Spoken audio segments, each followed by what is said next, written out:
Bonjour à tous et bienvenue dans votre émission Voyage en expertise sur la restauration collective. Aujourd'hui, nous nous posons la question: quels sont les avantages et inconvénients de chaque process de production, sujet qui fait partie du deuxième processus opérationnel, celui de la production en cuisine. Nous avons vu lors du dernier épisode les différences essentielles entre production directe, liaison chaude et liaison froide.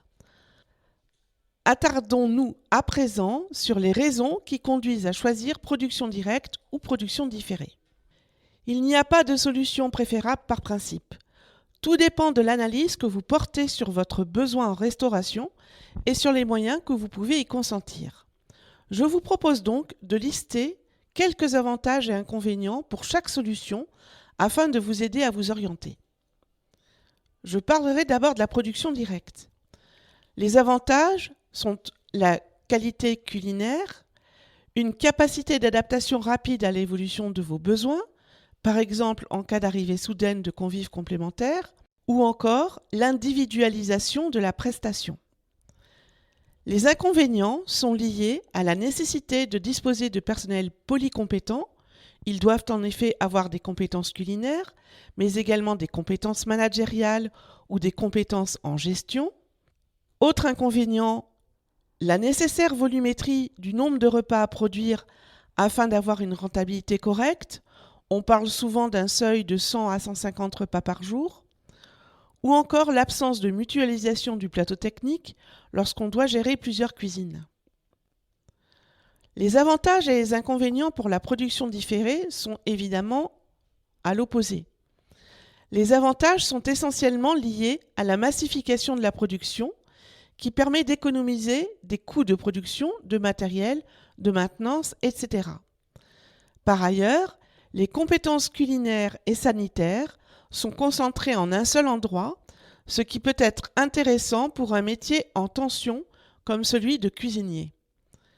La liaison différée en liaison froide permet également une meilleure gestion des denrées grâce à une durée de vie des plats plus longue.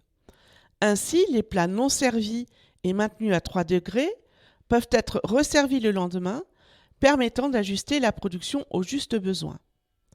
Ces avantages réels ne doivent pas masquer des inconvénients tout aussi réels. Une liaison différée offre une moindre réactivité aux aléas journaliers puisqu'il faut commander à l'avance les repas qui seront livrés. Elle offre également une moindre adaptation aux besoins individuels. Par exemple, la prise en compte des différents régimes alimentaires dans le cadre d'un public en situation de handicap peut devenir un véritable casse-tête pour une cuisine centrale dont l'objectif est avant tout de massifier. Souvent, les détracteurs des cuisines centrales mettent en avant une qualité gustative moindre liée à des risques de surcuisson lors du maintien ou de la remise en température. En fait, ce n'est pas inhérent au process lui-même, mais à la maîtrise de ce process par le personnel des cuisines satellites, souvent mal sensibilisé et mal formé à son rôle essentiel dans la maîtrise de la qualité gustative des plats. La formation est donc un point clé d'un process en liaison différée, tant en cuisine centrale qu'en restauration satellite. La consommation énergétique d'une liaison froide est également à prendre en compte lors d'un bilan financier en coût complet. Autre point, l'analyse en coût complet doit porter sur la totalité de la chaîne, cuisine centrale et restaurant satellite, et non seulement sur le coût de production du repas en cuisine centrale. Par ailleurs, l'investissement en matériel est également supérieur, puisqu'aux moyens traditionnels de production, il faut rajouter des moyens logistiques et des moyens de remise en température. Dans tous les cas, la liaison différée suppose la mise en place d'une logistique adaptée et impose de réfléchir au processus de commande des repas. À vous donc de voir si vous êtes séduit par la production directe, si vous avez des locaux adaptés en espace et en agencement, ou encore d'apprécier les compétences disponibles ou les marges de progression de votre personnel.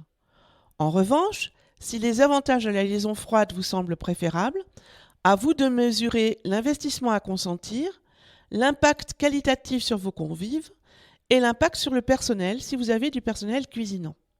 Je le répète, il n'y a pas de bonne ou de mauvaise solution. La meilleure solution est celle qui est adaptée à la fois à vos ambitions et vos moyens. J'espère que cet épisode a répondu à vos attentes. Lors du prochain épisode, nous aborderons en détail le process de liaison froide, sujet qui fait partie du deuxième processus opérationnel, celui de la production en cuisine. À bientôt!